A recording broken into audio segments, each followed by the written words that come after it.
उसको प्रसन्न करने की पद्धति क्या होगी, विधि क्या होगी। लेकिन गुरु तो ज्ञान देंगे। शिव को उन्होंने गुरु माना है। बचपन में हम लोग हवा मिठाई के लिए कैसा तूफान मचाते थे, खुद अभी भी मैं मचाता हूँ। गुरु शिष्य को ईश्वर की ओर ले चलते हैं, आवेश जगाते हैं। कहीं ना कहीं उस महादेव का आवेश आपके मन में जगा है। महादेव कहेंगे सुनो हम कैलाश पर ज्यादा बढ़िया। इसलिए कहा जाता है गॉड इज गुरु। जब कोई गॉड है तो उसको तो गुरु होना ही होना है। देखिए आवेश जगा दिया उस गुरु ने, गुरु का यही काम होता है। तो गुरु ज्ञान देते हैं। ज्ञान जैसे जैसे बढ़ेगा पूजा में वैसे वैसे आपकी मांग बढ़ेगी, वैसे वैसे आपका डिमांड बढ़ेगा। एक बहन ने पूछा है कि शिव की पूजा हम करते ही हैं तो शिव को गुरु क्यों माने।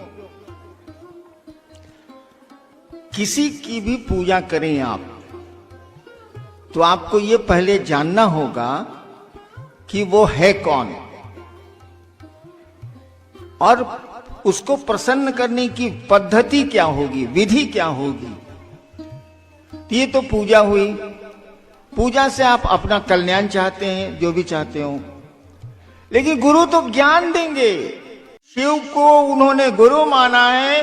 गुरु शिष्य को ईश्वर की ओर ले चलते हैं, आवेश जगाते हैं। कहीं ना कहीं उस महादेव का आवेश आपके मन में जगा है तो सुन लिया कि शिव चर्चा है ऋषिकेश में, चलते हैं यार। संडे का तो दिन हिले है, थोड़ा ठंडे न लगेगा, थोड़े पैसे ही न लगेंगे, चलो शिव की बात सुन के आती।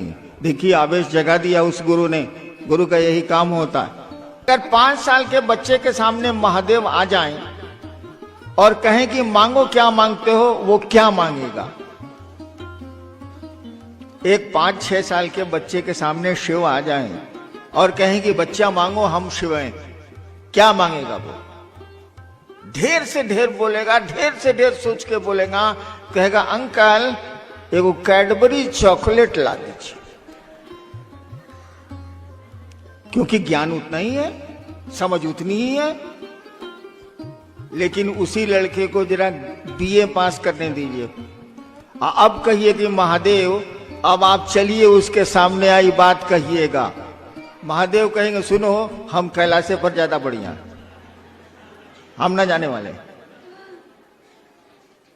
काहे कि उसको अब ज्ञान आ गया, उसको बुद्धि आ गई। बचपन में हम लोग हवा मिठाई के लिए कैसा तूफान मचाते थे, वो तो अभी भी मैं मचाता हूं। लेकिन छोड़ दीजिए मेरी बात। मैं महोत्सव में जाता हूं तो बहुत भीड़ होती है। दूर दूर में हवा मिठाई, वो लाल लाल मिठाई रुई वाली नहीं है, बिकती है। मैं आदमी भेजता हूं उसको लेके आओ। तो खैर छोड़िए मेरी बात। लेकिन आप हवा मिठाई खाइएगा, आप समझते हैं कि इससे पेट नहीं भरेगा। हम लोग प्लास्टिक के खिलौने के लिए कैसा तूफान मचाते थे अपने घर में। लेकिन अब प्लास्टिक के खिलौने की समझ खत्म हो गई। अब तो लगता है कि इन प्लास्टिक के खिलौनों से जिंदगी नहीं चलेगी। तो गुरु ज्ञान देते हैं। ज्ञान जैसे जैसे बढ़ेगा पूजा में वैसे वैसे आपकी मांग बढ़ेगी, वैसे वैसे आपका डिमांड बढ़ेगा।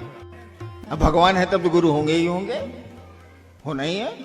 जिसने सृष्टि बनाई है वो इस टेबल को बनाने वाला जितना बढ़िया मास्टर होगा, आप कितना बड़े टेक्नीशियन हो जाइए, उतना बड़ा मास्टर हो सकते हैं आप? हो ही नहीं सकते आप। कैसे होइएगा?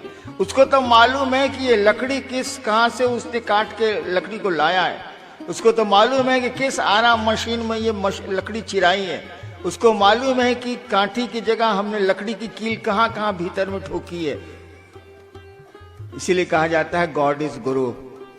जब कोई गॉड है तो उसको तो गुरु होना ही होना है। शिव भोलेनाथ जो हैं वो क्या नहीं है।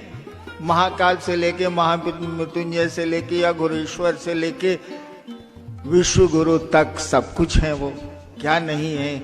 और गुरु के रूप में उनसे ज्ञान ले लीजिए तो आपको पता चल जाएगा कि ये महाकाल क्या है, ये अघोरेश्वर क्या है, ये काली क्या है, ये दुर्गा क्या है, सब मालूम हो जाएगा। और जहां तक इतने गुरु हैं तो शिव गुरु क्यों, एक विकल्प में रखना चाहिए।